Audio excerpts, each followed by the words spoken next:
Friends, എല്ലാവർക്കും നമസ്കാരം. Entertainment കീഴിലേക്ക് എല്ലാവർക്കും സ്വാഗതം. യെസ്, എന്റർടൈൻമെന്റ് കിഴി എപ്പിസോഡാണ്. ഒരുപാട് അപ്ഡേറ്റ്സുകളുണ്ട്. എല്ലാം കിഴിക്കാത്തുണ്ട്. കിഴിയിലേക്ക് പോവാം. എന്താണ് മത്സരം? എന്താണ്? ഞാൻ മറ്റേ സുരാജ് ഇരിക്കുന്ന പോലെ ഇരിക്കുകയാണ്. നീ എന്തെങ്കിലുമൊക്കെ മത്സരത്തിന് പറഞ്ഞു. അല്ലെങ്കിൽ ഞാൻ ഇതിൽ എന്തെങ്കിലും കൃത്രിമം കാണിച്ചിട്ടുണ്ടെന്ന് പറയാം. ഒരിക്കലും അങ്ങനെ ഞാൻ പറയൂല. ഇല്ല, ഓക്കെ, ഞാൻ പറയില്ല. കാരണം ഞാൻ അതിന് വേണ്ടി ചെയ്തിട്ടുണ്ട്. ഞാൻ പോടാ കൊടുത്ത് അമ്മാരി വർത്താൻ. ഓക്കെ, അമ്മാരി വർത്താനം പറയരുത് കേട്ടോ. എനിക്ക് ഇഷ്ടപ്പെട്ടില്ല. പ്രതികാരം ചെയ്യണം. അത് ഞാൻ എന്താണെന്നറിയോ, ഞാൻ സൈലന്റ് ആയിട്ട് ഇരുന്നിട്ട് ഇങ്ങനെ അടിച്ചു കേറാന്ന് വിചാരിച്ചോണ്ടിരിക്കുന്നു. മുന്നേ ഇട്ടിട്ടൊക്കെ പൊട്ടിയിട്ടുള്ളൂ. ഓക്കെ, എന്താണ് ഏറ്റവും കൂടുതൽ മലയാളം അല്ലെങ്കിൽ ഏറ്റവും കൂടുതൽ തമിഴ്? ഇന്നലെ തമിഴല്ലായിരുന്നോ? ഇന്നലെ തമിഴാണല്ലേ? ഇന്ന് മലയാളം ആയിക്കോട്ടെ. ഓക്കെ, ഏറ്റവും കൂടുതൽ മലയാളം കിട്ടുന്ന വിജയിക്കട്ടെ. ഓക്കെ, ഓ ടൈല് എടുത്തോ, തുടങ്ങാലേ? തുടങ്ങിക്കോ. ഞാൻ നിന്റെ കൂടെയാണ്, എന്റെ മനസ്സ് നിന്റെ കൂടെയാണ്. പക്ഷെ സ്പോർട്സ് മാൻ വിട്ടുവീഴ്ചയില്ല. ആട്ടൊക്കെ മത്സരിക്കും. മത്സരമായിട്ട് തന്നെ കൊണ്ടുപോകണം, മാത്രമേ ഉള്ളൂ. ഫസ്റ്റ് കിഴി, ആക്ഷൻ ഹീറോ ബിജു 2. ശരി, ആശീർവാദം ഞാൻ എടുത്ത് കളഞ്ഞു. എന്റെ മനസ്സ് എന്റെ കൂടെ തന്നെയാണ്. ഫെബ്രുവരി 1 സിനിമയുടെ ഷൂട്ട് തുടങ്ങും എന്നാണ് കേൾക്കുന്നത് കേട്ടോ. ചെറുക്കൻ തടി കുറക്കുന്നതിന് വേണ്ടിയിട്ടാണെന്നുള്ളതാണ് കേട്ടത്. എന്തായാലും പോലീസ് വേഷത്തിൽ എന്തായാലും നിവിൻ പോളി വരേണ്ടി വരും. അപ്പൊ എന്തായാലും ഈ ശരീരം ഒന്ന് കുറക്കണം. അത് കുറയേ സെറ്റായിട്ടൊരു വരവുണ്ട്. ഓക്കെ, അടുത്ത കിഴി ദാവീദ്. 1 ദാവീദ് സിനിമയുടെ ഡബ്ബിങ് നടന്നുകൊണ്ടിരിക്കുകയാണ്. നമ്മുടെ ലിജമോൾ ജോസിന്റെ ഡബ്ബിങ് നടന്നുകൊണ്ടിരിക്കുകയാണ്. ഷെറിൻ ആള് ചെയ്യുന്ന കഥാപാത്രം ഡബ്ബിങ്. ഓക്കെ, നടക്കട്ടെ. ആന്റണി പെപ്പെ ആഷിക പോകുന്നു. ഫുൾ ഇടിപ്പടരിക്കും. അടുത്തത് പൊളിക്കും. ആലപ്പുഴ ജിംഖാന. ശരി, 2-1. ബേബി ജോണിന്റെ ക്യാരക്ടർ പോസ്റ്റർ വന്നിട്ടുണ്ട്. ഡേവിഡ് ജോൺ ആയിട്ട്. ബേബി ജോൺ അല്ല, ബേബി ജീൻ, സോറി. അത് ഡേവിഡ് ജോൺ എന്നുള്ള ക്യാരക്ടറിന്റെ പേര് കൂടി വന്നിട്ടുണ്ട്. ബേബി ജീൻ ഡേവിഡ് ജോൺ ആകുന്നു. ഓക്കെ, റാപ്പിന്നൊക്കെ വന്നിട്ട് ഇനി സിനിമയിലുള്ള അഭിനയം നോക്കാം. വെരി ബെസ്റ്റ് മച്ചാനെ. ഓക്കെ, താങ്ക് യുടാ കുട്ട. ഇപ്പൊ എത്രയാണ്? 2-1. അയ്യോ, പൊന്മാൻ സിനിമയുടെ റിലീസ് ഡേറ്റ് പ്രഖ്യാപിച്ചിട്ടുണ്ട്. നമ്മുടെ ബേസിൽ ജോസഫ് നായകനാവുന്ന സിനിമയാണ് പൊന്മാൻ. സിനിമയുടെ റിലീസ് ഡേറ്റ് ഫെബ്രുവരി 6 ഓക്കെ, പോസ്റ്റർ 2-2 വിടാതെ പുറകെ കൂടിയേക്കുന്ന അല്ല, കളി വേറെ ലെവല്. എന്നാ പിന്നെ അത് കണ്ടിട്ടുള്ളൂ ബാക്കിയാര്. രണ്ടാം യാമം സിനിമയുടെ ഫസ്റ്റ് ലുക്ക് പുറത്തു വന്നിട്ടുണ്ട്. നേമം പുഷ്പരാജാണ് സിനിമ ഡയറക്റ്റ് ചെയ്യുന്നത്. സ്വാസികയാണ് പ്രധാന വേഷത്തിലെത്തുന്നത് കേട്ടോ. ഓക്കെ, 3-2.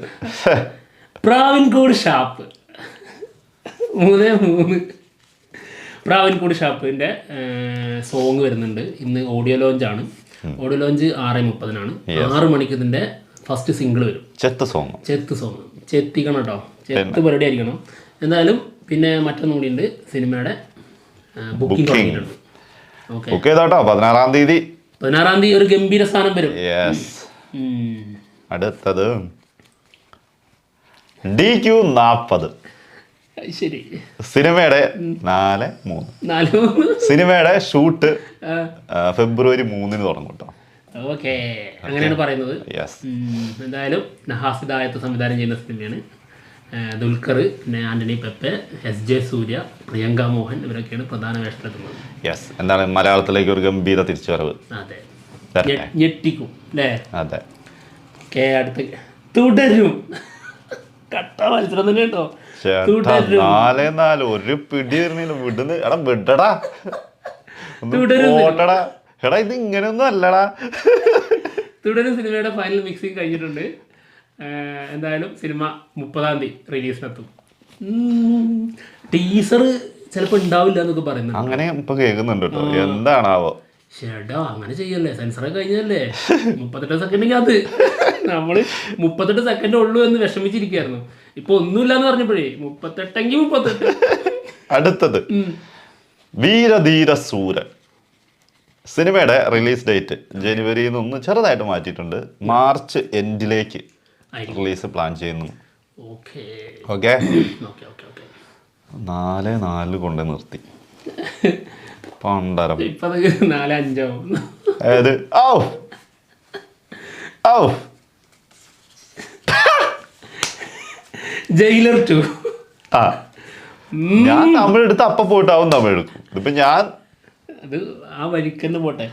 ജയിലർ 2 സിനിമയുടെ ഒഫീഷ്യൽ ടീസർ വരുന്നുണ്ട്, അതായത് അനൗൺസ്മെന്റ് ടീസർ. എന്തായാലും ഇതിന്റെ പ്രൊമോ ഒക്കെ ഷൂട്ട് കഴിഞ്ഞതാണല്ലോ. അത് വരുന്നത് 14-ാം തീയതി 6 മണിക്ക്, അതായത് നാളെ. ഇത് സംഭവ ബഹുലമായിട്ടാണ് വരുന്നത്. സെലക്ടഡ് തിയേറ്ററുകളാട്ടോ. അതെ, കുറച്ച് ഒരു 10 കുറവാണ്. എന്തായാലും മറ്റൊരു കാര്യമുണ്ട്, അതായത് രജനീകാന്തിന്റെ ആദ്യത്തെ സെക്കൻഡ് പാർട്ടാണ് അല്ലേ ജയിലർ 2 ആണോ? ഇതിനു മുൻപ് ആള് 2ാം ഭാഗം ചെയ്തിട്ടില്ല എന്നുള്ളതാണ് കേട്ടത്. ഓക്കെ, അപ്പൊ അതിൻ്റെതായതുണ്ടാവും. എത്ര സിനിമകള് അഭിനയിച്ചാൽ എന്നിട്ടും വേറെ കാര്യം എന്തൊക്കെയാണെങ്കിലും നമ്മുടെ മാത്യു അതാണ് പിന്നെ കേരളത്തിൽ ഇതിങ്ങനെ ഒരു ചർച്ചാ വിഷയമാകുന്നതിന് കാരണം അതുകൊണ്ട് തന്നെ. ആള് ആഫ്രിക്കൻ കാടുകളിലൊക്കെ നടക്കുന്നുണ്ടെന്നാണ് കേട്ടത്. ആര് നമ്മുടെ ലാലേട്ടന്റെ കോസ്റ്റ്യൂം ഡിസൈനർ. പുലിന്റെ തൊലി കളിക്കാം. അത് ഇറ്റാന്ന് ശേഷം കൊള്ളാം. കുറച്ച് വെറൈറ്റി പുള്ളികളുടെ തൊലി ആവശ്യമുണ്ട്. കഴിഞ്ഞ പ്രാവശ്യത്തെ ഡിസൈനിൽ ചെറിയ മാറ്റങ്ങൾ. കുറച്ചുകൂടി ഒറിജിനാലിറ്റി. ഓക്കെ, അങ്ങനെയാണെങ്കിൽ നമ്മുടെ ഡോക്ടർ ശിവരാജ് കുമാറിന്റെ കോസ്റ്റ്യൂം ഡിസൈനർ ഏതിലൂടെ ആയിരിക്കും നടക്കുന്നത്? ശബരിമലയില് ബ്ലാക്ക് ഡ്രസ്സിന് വേണ്ടിട്ട് ഫുള്ളും ഉണ്ടല്ലേ, ബ്ലാക്കും ഉണ്ടും ബ്ലാക്ക്. ഇങ്ങനെ പറ, അതായത് കരിമ്പുലി അല്ലേ ആള്? ശരിയാ, ഇനി കരിമ്പുലിനെ പിടിക്കാൻ തൊലി വലിച്ചു കീറുന്നുണ്ടാവും. നീ അങ്ങനെ ചിന്തിക്കല്ലേ എന്നല്ലേ, നീ അങ്ങനെ നീ ഇങ്ങനെ. ഓക്കെ, അടുത്തോ. മത്സരം കടുത്തുകൊണ്ടേയിരിക്കുന്നു. എന്താ 2025 കുറച്ച് കൂടുതൽ വാശിയുണ്ട് കേട്ടോ. അപ്പോ ഗെയിം ചേഞ്ചർ സിനിമയുടെ 9 മിനിറ്റ് ട്രിം ചെയ്ത് കളഞ്ഞിട്ടുണ്ടായിരുന്നു കേട്ടോ. പകരം ഒരു ന്യൂസിലാൻഡിലുള്ളൊരു സോങ് ഇല്ലായിരുന്നോ? ആ സോങ് ആഡ് ചെയ്തിട്ടുണ്ട്. നമുക്ക് കാണാൻ പറ്റില്ല. അല്ല, ഒന്ന് പോയാൽ വേറൊന്ന് തരും, അത്രേ ഉള്ളു. ആ 9 മിനിറ്റ് കാണണ്ടല്ലോ എന്ന് വിചാരിച്ചിരിക്കുന്നവർക്ക് സോങ് അല്ലേ പിന്നെ അല്ല, ചില സോങ് സഹിക്കാൻ പറ്റുന്നില്ല അല്ലേ? നീ പറഞ്ഞതേ പകരം എന്ന് പറഞ്ഞു നിർത്തിയില്ലേ? ഞാൻ എന്താ കരുതിയെന്നറിയോ? പകരം ആ 9 മിനിറ്റിന് പകരം സിനിമ മൊത്തത്തിൽ കളയാൻ പറ്റുമോ? അങ്ങനെ ഞാൻ കരുതി. കളഞ്ഞോളൂ, 2-3 ദിവസം കൊണ്ട് കളഞ്ഞു തരും തിയേറ്ററുകാര്. ഒരു പേടിക്കണ്ട. അവര് കട്ട് ചെയ്തല്ലേ, ഞങ്ങൾ കട്ട് ചെയ്ത് തരാം. അതാണ്, അത്രേ ഉള്ളു.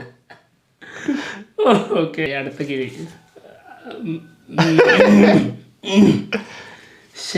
ഇതിപ്പോ പെനാൽറ്റി അടിക്കുന്ന പോലെ ഉണ്ട് കേട്ടോ. ഒന്ന് പുറത്തേക്ക് അടിക്കുമ്പോഴേ അടുത്തതിൽ ഞാൻ ഉള്ളിലേക്ക് അടിക്കാന്നുള്ളൊരു ചിന്തയാണ്. പക്ഷെ അതും പുറത്തേക്കാ പോകുന്നത്. രവികുമാർ. അപ്പൊ പിന്നെ ഇത് പറയുന്നതിന് തൊട്ട് മുമ്പ് വന്ന ഡയലോഗ് കുഴപ്പമില്ലല്ലേ? ഏത് ഷിറ്റ് കറക്റ്റ് ആണല്ലോ. Badass Ravikumar cinema most anticipated മൂവിയില് ഇന്ത്യയിൽ ഇപ്പൊ 1ാം സ്ഥാനത്ത് എത്തിയിട്ടുണ്ട് IMDb റേറ്റിംഗ്സിൽ. ചിലരുടെ കാര്യം ഒരു സ്പൂഫ് മൂവി വെച്ചിട്ട് പരിപാടി കൊഴിപ്പിക്കൂട്ടോ. വെറുതെ ഒന്നല്ലേ, പന്നച്ചന്തി കാണിച്ചിട്ടല്ലേ. ഫുൾ കോമഡിയാണ്. തൂക്കം കണ്ടില്ലേ? 4 അത് എത്ര ഉള്ളതെന്ന് എനിക്ക് തന്നെ അറിഞ്ഞൂടാ. മറ്റേ ഇതിടുന്നത്, മറ്റേ പെല്ലറ്റ് ഇടുന്നതേ എന്തായാലും കൊള്ളാം. അടുത്തത് അത് ഗംഭീര സാധനമായിരിക്കും കേട്ടോ. സ്പൂഫല്ലേ, അപ്പൊ ആ ഒരു റേഞ്ചിൽ ഇരുന്ന് കാണാൻ പറ്റുന്ന സാധനം. കാന്ത. പുറത്തേക്ക് അടിച്ചു. കാന്ത സിനിമയുടെ ഷൂട്ട് കംപ്ലീറ്റ് ആയിട്ടുണ്ട്. സംഭവം ഷൂട്ടേ തുടക്കത്തിലൊക്കെ കറക്റ്റ് നല്ല ഷൂട്ടേഴ്സ് ആണല്ലോ വരിക. അപ്പൊ എല്ലാരും ഇന്നടിച്ചു. അവസാനത്തേക്ക് ലാസ്റ്റിലേക്കുള്ളവരാണ്, തെരവുള്ളവരാണ് അടിച്ചോണ്ടിരിക്കുന്നത്. ഒരു രക്ഷയില്ല, 4-4 നിൽക്കുകയാണ്. ഓക്കെ, അപ്പോൾ ദുൽഖർ നായകനാവുന്ന സിനിമയാണ്. നമ്മുടെ രാണാ ദഗ്പതി ഇതിൽ പ്രധാന വേഷം ചെയ്യുന്നുണ്ട്. സിനിമയുടെ ഷൂട്ട് കഴിഞ്ഞിട്ടുണ്ട് കേട്ടോ. ഓക്കെ, പൊളിക്കും വെറുതെ അല്ലല്ലേ അടുത്തതിലേക്ക് കയറുന്നത്. ഇതിന്റെ അടിയിൽ മറ്റേ ഒക്കത്താറ ചെയ്യുന്നില്ലായിരുന്നു? ഒക്കത്താറ ഇതിന് ശേഷം ചെയ്യുന്ന പറഞ്ഞത്, അതായത് ഫെബ്രുവരിയിൽ. ഓക്കെ, അടുത്ത കിഴി. സുമതി വളവ്. വീണ്ടും ഞങ്ങളെ കൂട്ടത്തിലേ ഷൂട്ടേഴ്സ് കുറച്ച് കൂടുതലാ. കറക്റ്റ് ഇന്നടിച്ചിട്ടുണ്ട്. ആയിക്കോട്ടെ. സുമതി വളവ് സിനിമയില് സിനിമയുടെ ലൊക്കേഷനിൽ നമ്മുടെ ലൈക്ക പ്രൊഡക്ഷൻസ് വന്നിട്ടുണ്ട്. ടീം. എന്താ കാര്യം എന്നുള്ള അറിഞ്ഞൂടാ. ആ വഴിക്ക് എവിടേക്കെങ്കിലും പോയതപ്പോ കയറിയതാണെന്ന് അറിഞ്ഞൂടാ. ഇവിടെ ഷൂട്ട് നടക്കുന്നുണ്ട്, അവിടെ നിന്ന് പോയിട്ട് എന്തായാലും ഒരു സ്റ്റിൽ വന്നിട്ടുണ്ട്. പ്രതീക്ഷയുള്ള സിനിമ കേട്ടോ സുമതി വളവ്. വലിയ ടീം കേട്ടോ, ബന്ധം. അതെ, ഞങ്ങളുടെ ടീമിലും നല്ല കീടിലെ ഷാർപ്പ് ഷൂട്ടേഴ്സ് ഉണ്ട് കേട്ടാ. ലാസ്റ്റിലേക്ക് വെച്ച് കയറുന്നില്ല. എമ്പുരാൻ സിനിമയുടെ സെയ്ദ് മസൂദിന്റെ ഒരു ഫാൻ മെയ്ഡ് പോസ്റ്റർ കയ്യിൽ എന്താ പിടിച്ചോണ്ടിരിക്കുന്നത്? ഷാർപ്പ് ഷൂട്ടർ ആണോ? ആണോ? അതാണ് 5-5. അടിപൊളി സൂപ്പർ പോസ്റ്റർ. ഓക്കെ, 5-5. അതെ, ഒന്നുകൂടെ തീർന്നിട്ടില്ല രാമ, ഒന്നുകൂടെ ബാക്കി. വെയിറ്റ് ആണി അടിക്കോ നെഞ്ചത്ത്? വെയിറ്റ് ചെയ്യേ. ഒരു ആർപ്പുളി അല്ലല്ല, മറ്റൊരു സൗണ്ട് ഇടുമല്ലോ ഈ സമയത്ത്. ഏത് സൗണ്ട്? Effect sound. കരഘോഷമാണോ? ഓ, ഹാർട്ട് ബീറ്റ്. നല്ലതാ. ഇത് എടുക്കുന്നത് നിനക്കും അടിക്കുന്നത് നല്ലതായിരിക്കും. എനിക്കാണ് അടിക്കുന്നത്, നിനക്കുള്ളതല്ലത്. 5-5 നിൽക്കുന്നത്. ഒരെണ്ണം കൂടുതൽ കിട്ടണം. പുറത്തേക്ക് അടിക്കോ? അതാണ് പറയാ. പുറത്തേക്ക് അടിക്കോ അകത്തേക്ക് അടിക്കോ? തുറന്നിട്ട് നോക്കാം. ഞാനൊരു മെസ്സി ഫാനാണ്. അപ്പൊ പുറത്തേക്ക് ഒന്ന് പ്രതീക്ഷിക്കാം. എന്താ മത കണ്ടു? മതഗത രാജ, വിശാലിന്റെ സിനിമ. പുറത്തേക്ക് അടിച്ചു സുഹൃത്തുക്കളെ. നമ്മള് ചെറുക്കനല്ലെങ്കിലും ഇടക്ക് പുറത്തേക്ക് അടിക്കും. അപ്പൊ സാവുന്നില്ല, നെഞ്ചു പൊട്ടി. ഓക്കെ, സാരല്ല. ലാസ്റ്റ് നിമിഷത്തിൽ കൈവിട്ട് പോയി. പക്ഷെ തിരിച്ചെടുത്തത് വളരെ ഗംഭീരമാണ്. വെച്ചിട്ട് പിന്നെ അല്ല സമനിലയാക്കിയത് സൂപ്പറാണ്. എന്താണെന്നറിയോ, 2 ദിവസം വിജയിച്ച് നിന്നിട്ട് ഇനി സമനിലയിലേക്ക് കൊണ്ടുവന്നിട്ട് നാളെ മുതല് തളർത്തലായിരിക്കും. നോക്കിക്കോ, നോക്കടാ നമുക്ക്. കാത്തിരുന്നോ നീയും തയ്പ്പിച്ചു വെച്ചോന്ന് പറഞ്ഞില്ലേ. എന്തായാലും മതഗത രാജ അത് MGR, അത് മതി. MGR സിനിമയുടെ അത് 13 വർഷങ്ങൾക്ക് ശേഷം സിനിമ റിലീസായി. വമ്പ ഹിറ്റാ. പൊങ്കലാള് തൂക്കി. സംഭവം അതുകൊണ്ട് എന്തുകൊണ്ടാണെന്നറിയോ ഇത് ഇങ്ങനെ കയറി അടിക്കാൻ കാരണം തോന്നുന്നത്? അഭിനയായിരുന്നു. ഞാൻ പറഞ്ഞ അതല്ല, അതിലേക്ക് വരാം. ഞാൻ വിചാരിച്ചത് ഇത്ര ആൾക്കാർ കേറാൻ കാരണേ അതെന്താണെന്നറിയോ, അതായത് ഇത് ശരിക്കും 13 വർഷം മുമ്പ് ഇറക്കിയിട്ടുണ്ടെങ്കിൽ ഒരിക്കലും വിജയിക്കില്ലായിരുന്നു. പക്ഷെ ആ ലെവലില് സിനിമ ഇന്നിറക്കുമ്പോൾ അത് അന്ന് കണ്ടിട്ടില്ലല്ലോ, റിലീസും അല്ല. അപ്പൊ ആ ലെവലില് വൈബാക്കി കാണണം എല്ലാവരും. സത്യം, ഭയങ്കര ത്രില്ലാണ്. അതായത് അന്നത്തെ രീതിയിലുള്ള എഫക്റ്റ്, എഡിറ്റിങ്, ഭയങ്കര രസമായിരിക്കും അത്. പലരും റീൽസ് ഒക്കെ ഇടുന്നുണ്ടോ, ഒരുപാട് ഫേമസ് ആയിട്ടുള്ള ഇൻഫ്ലുവൻസേഴ്സ് ഇടുന്നുണ്ട്. അതായത് ചിരിച്ചാസ്വദിച്ചാ കണ്ടതെന്ന്, അത്ര ഗംഭീരമാണെന്നുള്ള രീതിയിൽ. ഓക്കെ, എന്തായാലും വമ്പൻ ഹിറ്റാണ് സിനിമ. ഇപ്പോൾ അഭിനയത്തെ കുറിച്ച് എന്തായാലും പറയാം. അത് അല്ലെങ്കിൽ പ്രശ്നമാണ്.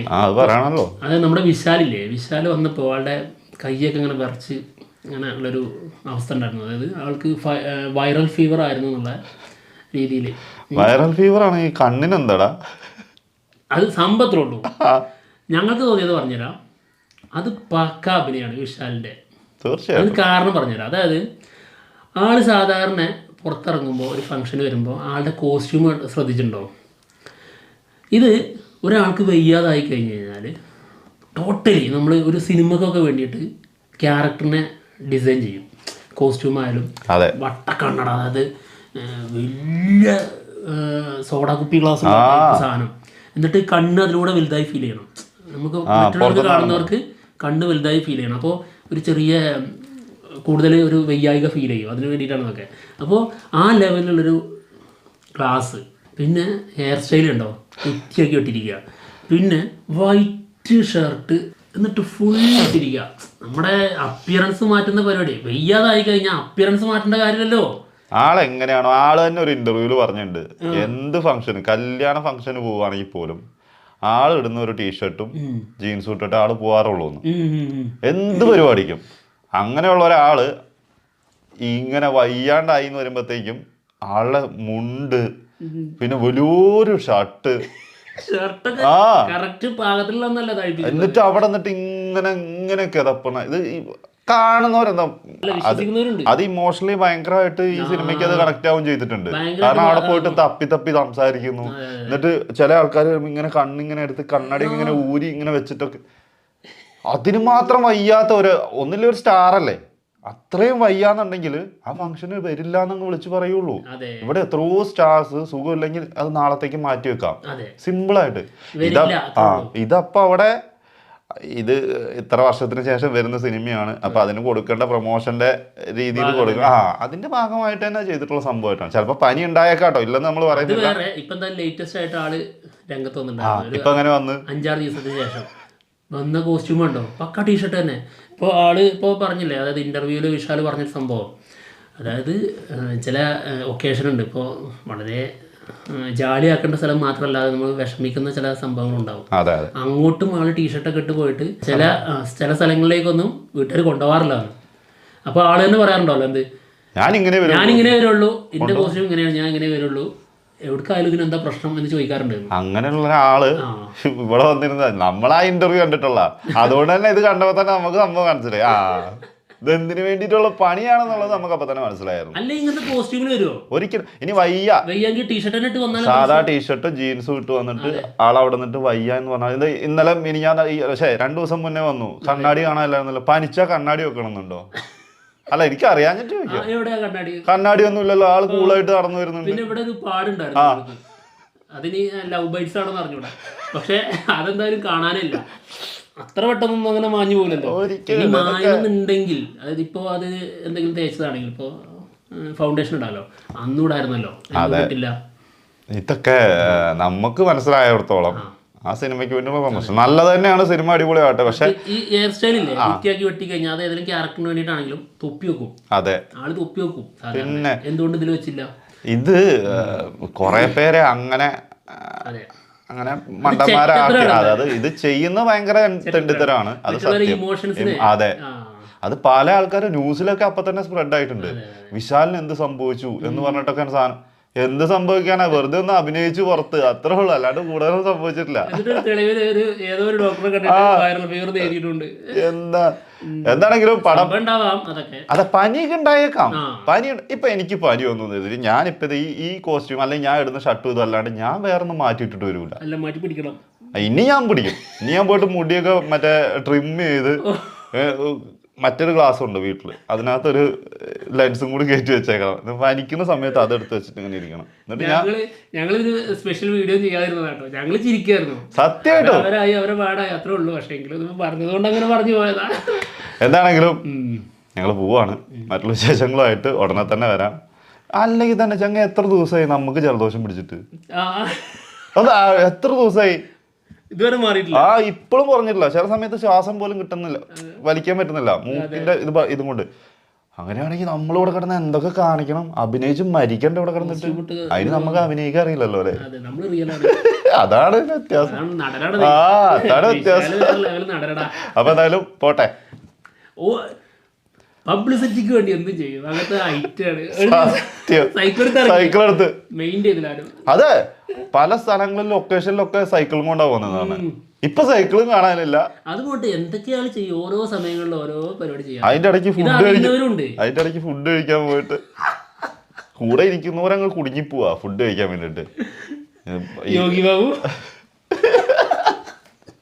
എന്താണെങ്കിലും ഇതൊക്കെ വേണം, പക്ഷെ അത് മറ്റുള്ളവരെ കാണിക്കാൻ വേണ്ടി ചെയ്യുമ്പോ അത് മറ്റുള്ളവർക്ക് ഒരു പരിഹാസമായിട്ട് തന്നെ തോന്നുള്ളൂ, അല്ലാണ്ട് അതിൽ കൂടുതലൊന്നും. സത്യം. അപ്പൊ എന്തായാലും പോട്ടെ. ബൈ.